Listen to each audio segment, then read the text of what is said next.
दोस्तों हमारे channel SK music studio Umgaon को सब्सक्राइब अवश्य करें। साथ ही हमारा नोटिफिकेशन आप तक पहुंचता रहे, इसके लिए बेल बटन को दबाना न भूलें।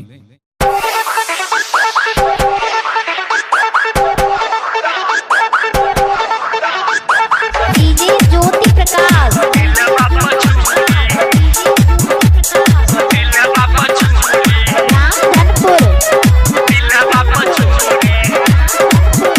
Recording by SK Music Studio, Umegaon.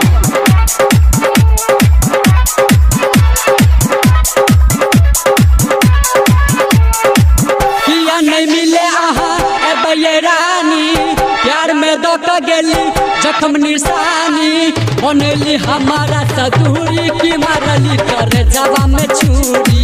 भगेली हमारा सदूरी चला कर गेली दिलवा पछूरी। किया नहीं मिले आहा ए बैरानी, प्यार में दौक गेली जख्म निशानी। बनली हमारा सदूरी की मारली कर जवा में छुरी। भगेली हमारा सदूरी चला कर गेली दिलवा पछूरी।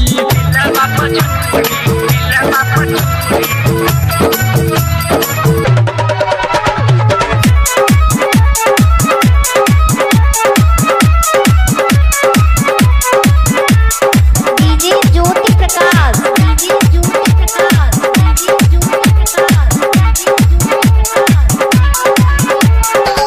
किया मोहब्बत कलिए हमारा बहिया धलिए। किया मोहब्बत कलिए हमारा बहिया धलिए। पल भर में कैली बर्बाद, हमरा सब हो गेली आजाद। जूनी डेराऊ रानी अपने ही घरे, चलू ना भाग चलू हमरा ही जोरे। केहन भगेल मजदूरी की मरली कर जावा में छुरी। भगेली हमारा सदूरी चला कर गेली दिलवा पछूरी।